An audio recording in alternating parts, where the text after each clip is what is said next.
Hello दोस्तों, मैं अमित कुमार सिंह आपका अमित सिविल सर्विसेज एकेडमी में एक बार फिर से स्वागत करता हूं। दोस्तों, आज हम लोग आधुनिक भारत के इतिहास का मॉडर्न हिस्ट्री का एक इंपॉर्टेंट टॉपिक लेकर मैं हाजिर हूं, जिसमें मैं भारत से बाहर स्वतंत्रता के लिए जो भी आंदोलन हुए हैं, चाहे जिन जिन लोगों ने उसमें भाग लिया, उसकी मैं चर्चा करूँगा आज। और इसमें हम लोग देखेंगे कि भारत के बाहर कैसे लोगों ने स्वतंत्रता आंदोलन के लिए लड़ाई किया है, एक संगठन बनाया है और अंग्रेजों के विरुद्ध उन्होंने अपना बिगुल फूंक दिया है। ठीक है, तो हम लोग चर्चा करेंगे उसी पर। ठीक है, अभी तक जिन्होंने मेरा चैनल सब्सक्राइब नहीं किया है कर ले दोस्तों, बहुत ही इंपॉर्टेंट वीडियो आने वाले हैं। और लगभग देखिए, मैंने आधुनिक भारत के इतिहास का बहुत सारा वीडियो मैंने अपलोड किया है। प्राचीन भारत के इतिहास के लगभग सारे वीडियो अपलोड हो गए, आप चैनल पर देख सकते हैं। मेरे मध्यकालीन भारत के इतिहास का भी लगभग सारा वीडियो अपलोड हो गया है, तो आप देखिए। और टू दी पॉइंट है दोस्तों, BP67 बीपीएससी के लिए बहुत ही इंपॉर्टेंट वीडियो है, आपके लिए बहुत ही लाभकारी रहेगा। तो हम लोग चलते हैं, पहला क्वेश्चन आज का लेते हैं।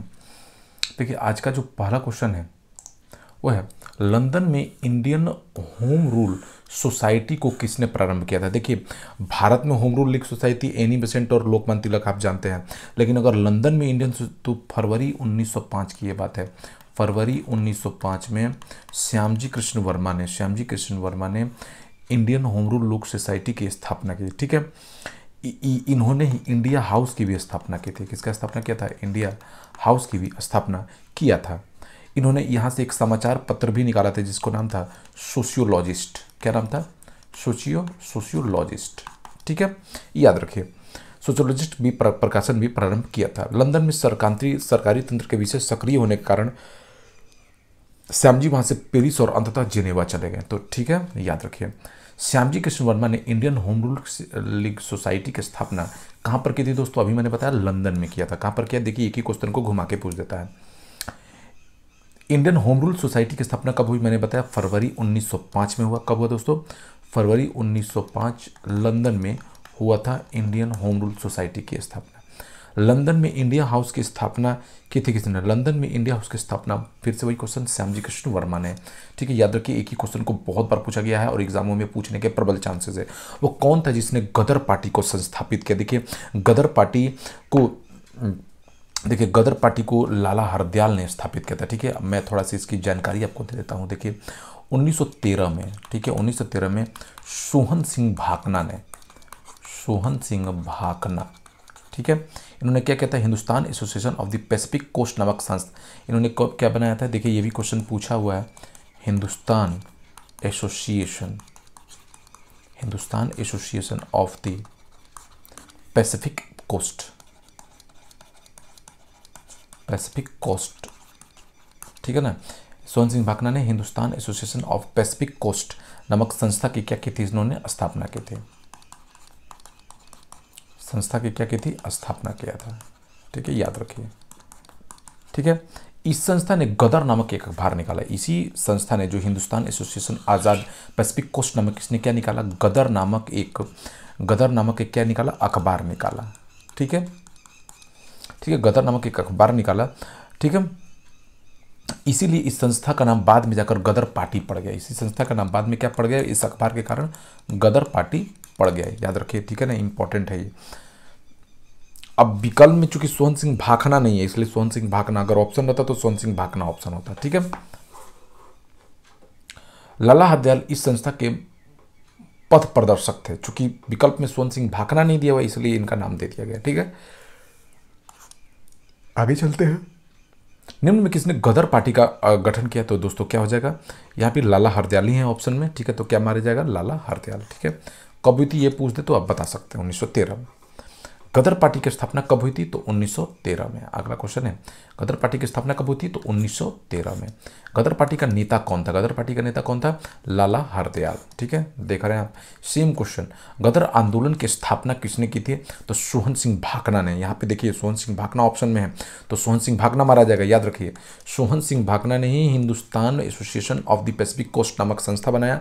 चूंकि इससे एक गदर अखबार निकला, तो बाद में जाके इसका गदर पार्टी नाम पड़ गया। देखिए, कंफ्यूजन, एक क्लियर कॉन्सेप्ट क्लियर रखिए। ठीक है, निम्न में कौन गदर पार्टी का पहला सभापति है? देखिए, गदर पार्टी का जो पहला सभापति था वो कौन थे? सोहन सिंह भाकना। कौन थे? सोहन सिंह भाकना थे, याद रखिए। प्रथम विश्व युद्ध के दौरान सक्रिय होने वाले गदर क्रांतिकारियों का आधार स्थल क्या था?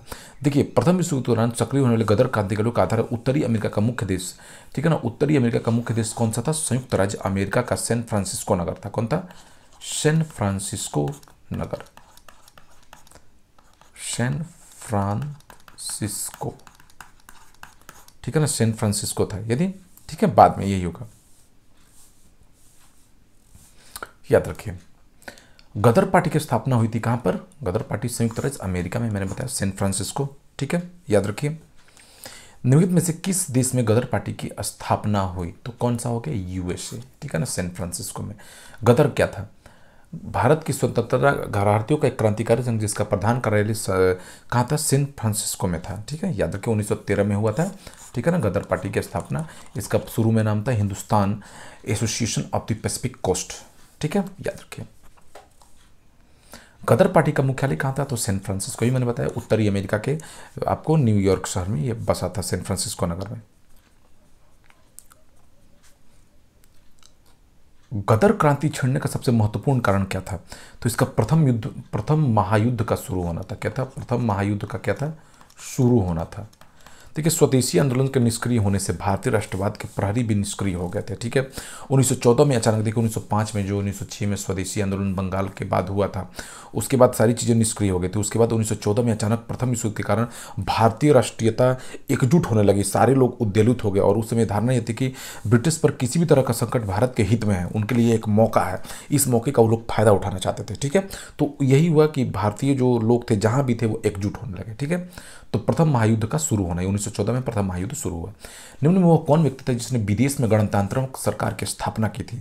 तो वो कौन थे दोस्तों? महेंद्र प्रताप थे, ठीक है। महेंद्र प्रताप ने क्या किया था? एक गणतंत्रात्मक स्वराज की स्थापना की थी। राजा महेंद्र प्रताप ने अपने सहयोगियों बरकतुल्ला के साथ प्रथम महायुद्ध के दौरान वर्ष 1915 में काबुल में, देखिए कहाँ पर किया था, इन्होंने अपने सहयोगी बरकतुल्ला के साथ, किसके साथ? बरकतुल्ला के साथ 1915 में, कहाँ पर? 1915 में, कहाँ पर? काबुल में। काबुल जो अफगानिस्तान में है, भारत की प्रथम अस्थायी सरकार बनाया था। क्या होना था? भारत की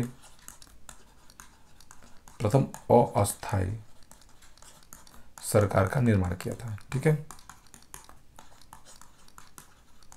ठीक है ना, याद रखिए, ठीक है। इसमें राजा महेंद्र प्रताप स्वयं राष्ट्रपति तब बरकतुल्ला प्रधानमंत्री थे। इसमें महेंद्र प्रताप क्या थे? राष्ट्रपति थे, ठीक है, और बरकतुल्ला क्या थे? प्रधानमंत्री, याद रखिए। इसमें से कुछ भी क्वेश्चन पूछ सकते हैं, ये भी इंपॉर्टेंट क्वेश्चन है।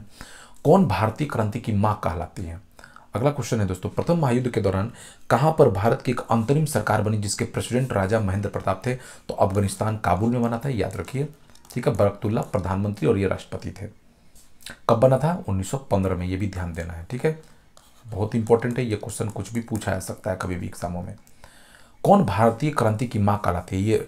ये कौन थी दोस्तों? भीकाजी रुस्तम कामा, याद रखिए, कौन थी? भीकाजी रुस्तम कामा। भीकाजी रुस्तम कामा एक क्रांतिकारी राष्ट्रवाद की समर्थक थी। उन्होंने यूरोप एवं अमेरिका से क्रांति का संचालित किया। वर्ष 1907 में उन्होंने स्टुटगार्ट की अंतर्राष्ट्रीय समाजवादी कांग्रेस में भाग लिया। 1907 में क्या किया था दोस्तों? याद रखिए, अंतर्राष्ट्रीय समाजवादी स्टुटगार्ट में, ठीक है ना, स्टुटगार्ट में अंतर्राष्ट्रीय समाजवादी कांग्रेस में भाग लिया था। सम्मेलन में क्या किया था? भाग लिया था, ठीक है, कांग्रेस में क्या लिया था? भाग लिया था, ठीक है, अंतर्राष्ट्रीय कांग्रेस में भाग लिया था। और इन्होंने स्टुटगार्ट कहाँ है? जर्मनी में है। स्टुटगार्ट कहाँ है? जर्मनी में भाग लिया था और वहां पर प्रथम राष्ट्रीय झंडे को फहराया था। क्या किया था इन्होंने? 1907 में जर्मनी स्टुटगार्ट में, क्या कहते हैं, जर्मनी स्टुटगार्ट में क्या किया था इन्होंने? याद रखिए, बहुत बार क्वेश्चन में, प्रथम भारतीय राष्ट्रीय झंडे को फहराया था। प्रथम भारतीय राष्ट्रीय झंडे को फहराया था इन्होंने, ठीक है। इसी समय में उन्होंने पूरी शक्ति के साथ स्वतंत्रता के लिए संघर्ष करने का संकल्प भी लिया, ठीक है। 30 वर्षों तक पेरिस में भारत की स्वतंत्रता के लिए इन्होंने काम किया। कहाँ पर इन्होंने? देखिए, पेरिस में 30 वर्षों तक, पेरिस में 30 वर्षों तक भारत की स्वतंत्रता के लिए काम किया था इन्होंने। देखिए, बहुत ही इंपॉर्टेंट है, ठीक है। 1935 में 74 वर्ष की अवस्था में बंबई लौट कर आई और उसी बार उनका देहांत हो गया, ठीक है। 1935 में आई और 74 वर्ष की अवस्था में मर गई। ये भारतीय क्रांति की मां कहलाती हैं। मैडम जी भीखाजी कामा के कथनों पर मैडम कामा ने वर्ष 1907 में पेरिस में आयोजित अंतर्राष्ट्रीय सोशलिस्ट सम्मेलन में राष्ट्रीय ध्वज फहराया। एकदम सही है। मैडम कामा दादा भाई नौरोजी की निजी सचिव रही। तो कौन कौन सा होगा याद रखिए। तो मैडम कामा दादा भाई नौरोजी की निजी सचिव, मैडम कामा के माता पिता पारसी थे। तो ये 2 और 3 सही है, ठीक है ना। पेरिस में नहीं, ये कहाँ पर, ये पेरिस में नहीं थे, ये जर्मनी स्टुटगार्ट में, ये गलती हो जाएगा। कहाँ पर, जर्मनी स्टुटगार्ट में झंडा फहराया था, ठीक है, स्टुटगार्ट। ठीक है। मैडम कामा दादा भाई नौरोजी के निजी सचिव भी रहे थे। ठीक है। मैडम कामा का जो जन्म हुआ था, अगर मैडम कामा के बारे में पूछ दे, इनका जो जन्म हुआ था 24 सितंबर 1861 को हुआ था। ठीक है। इनके माता पिता पारसी थे। ठीक है। इनके माता पिता क्या थे, पारसी थे। सोराबजी प्रेमजी पटेल उनके पिता थे। उनका विवाह रुस्तम की यार कामा से हुआ था। ठीक है, याद रखिए। भारतीय क्रांति की जननी किसे कहा जाता है, मैडम जी भीखाजी रुस्तम कामा को। नहीं में किस महिला ने भारतीय तिरंगा सबसे पहले फहराया था, भीखाजी कामा ने, मैडम भीखाजी रुस्तम कामा ने। मैडम कामा ने 1907 में प्रथम तिरंगा ध्वज कहाँ फहराया था दोस्तों, स्टुटगार्ट जर्मनी। आप याद रखिए, बहुत बार ये क्वेश्चन पूछा हुआ है। निम्न में से किस युग को इंग्लैंड में अंग्रेज अधिकारियों की हत्या के रूप में फांसी की सजा मिली।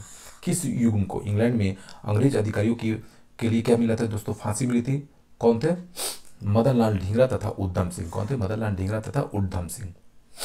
मैडम जी भीखा कामा एवं एम बरकतुल्ला, वीवीएस अय्यर और एम एन राय में क्या बात समान थी। इनमें ये सभी प्रमुख क्रांतिकारी थे और स्वतंत्रता आंदोलन की अवधि में भारत से विविध दूसरे देशों में काम करते थे। भारत की स्वतंत्रता के लिए लोग क्या काम करते थे, दूसरे देशों में रहकर काम करते थे। कामागाटा मारू क्या है, देखिए कामागाटा मारू जो मैं आपको बताता हूँ। देखिए कामागाटा मारू कनाडा की यात्रा पर निकला एक जलपोत था। क्या था, कनाडा की यात्रा पर निकला क्या था, एक जलपोत था। ठीक है, ध्यान दीजिए। जिसे प्रथम विश्व युद्ध के दौरान भारत के गुरदीप सिंह ने किराए पर लेकर उस स्थान पर 376 यात्रियों को बैठाकर कनाडा के बंदरगाह बैकनूर को प्रस्थापित किया। ठीक है, ध्यान दे रखिए। कामागाटा मारू कनाडा पर निकला एक क्या था, जलपोत था। याद रखना इसमें क्या था, ये एक जलपोत था। ये प्रथम विश्व युद्ध के दौरान हुआ क्या था, भारत के गुरदीप सिंह ने किराए पर लेकर 376 यात्रियों को बैठाया था इसमें। कौन थे, भारत के गुरदीप सिंह। प्रथम विश्व युद्ध के दौरान क्या थे, भारत के गुरदीप सिंह ने 376 यात्रियों को बैठाकर, ठीक है, कनाडा के बंदरगाह बैंकनूर की ओर प्रस्थान किया था। ठीक है, तट पर पहुंचने पर कनाडाई पुलिस ने भारतीय यात्रियों की घेराबंदी कर उन्हें प्रवेश करने से रोक दिया। तो कामागाटा मारू इसलिए प्रसिद्ध है। ठीक है, याद रखिए। इसमें सारे के सारे, इसमें जो भी थे वो भारतीय थे, 376 भारतीय थे, उनको लेकर ये कनाडा की ओर रवाना हुआ था। निम्नलिखित में से कौन कामागाटा मारू घटना से संबंधित था, तो बाबा गुरदीप सिंह। ठीक है, और 376 यात्री थे। कामागाटा मारू प्रसिद्ध है, क्यों है, एक जलपोत होने के नाते, और घटना हुई थी इसमें भारतीय तैनात थे, भारतीय लोग थे। कामागाटा मारू क्या है, एक जहाज था। क्या था, कामागाटा मारू एक जहाज था। कामागाटा मारू भाप शक्ति से चलने वाला एक जापानी समुद्री जहाज था। क्या था, एक जापानी समुद्री जहाज था। ठीक है, ये पंजाब के 376 यात्रियों को लेकर यह जहाज वर्ष 1914 में हांगकांग से कनाडा के लिए निकला। ठीक है ना, ये जहाज 376 यात्रियों को जापान 1914 में क्या हुआ था, हांगकांग से कनाडा के लिए 376 यात्रियों को लेकर चला। ठीक है, लेकिन तब कनाडा में एशियाई मुल्क के प्रवासियों से संबंधित कड़े कानून के कारण उन्हें कनाडा में प्रवेश की अनुमति नहीं दी गई थी। ठीक है, याद रखिए। यही कामागाटा मारू है। कामागाटा मारू मैं फिर से बताता हूँ। देखिए हुआ क्या, कामागाटा मारू एक जलपोत है जो जापान में बना। ठीक है, और 1914 में हांगकांग से कनाडा के लिए पंजाबी 376 पंजाब के यात्रियों को लेकर ये कनाडा के लिए रवाना हुआ। लेकिन कनाडा में उस समय एशियाई मूल के लोगों के प्रवेश के लिए बहुत कड़े प्रतिबंध थे, तो उनको मतलब बंदरगाह पर उतरने नहीं दिया गया। ठीक है, यही है कामागाटा मारू की घटना। वो कौन थे जिन्होंने इंडियन इंडिपेंडेंस लीग की स्थापना की थी? देखिए, इंडिपेंडेंस लीग की स्थापना जो है किसने किया था दोस्तों? रास बिहारी बोस ने। जापान में रह रहे, किसने किया था दोस्तों? रास बिहारी बोस ने। रास बिहारी बोस ने जापान में रह रहे भारतीय अप्रवासी थे। 28 से 30 वर्ष उनसे पहले द्वारा राजनीतिक समस्याओं पर विचार विमर्श हेतु उन्होंने टोक्यो में भारतीयों का एक सम्मेलन आयोजित किया। 14 जून से 23 जून 1942 के बैंकॉक से उन्होंने विधिवत रूप प्रदान किया गया था। ठीक है, इसी सम्मेलन में रास बिहारी बोस ने इंडियन इंडिपेंडेंस लीग की स्थापना की। तो इंडियन इंडिपेंडेंस लीग की स्थापना अगर पूछा तो 24 जून 1942 को हुआ था। ठीक है, किसने किया था? रास बिहारी बोस ने। तो ये दोस्तों भारत के बाहर कुछ हुए हुए गतिविधियां थी। तो वीडियो बहुत ही इंपॉर्टेंट है, ध्यान रखिए, और ऐसे ही वीडियो प्राप्त करने के लिए चैनल को सब्सक्राइब करें। Thank you for watching my video.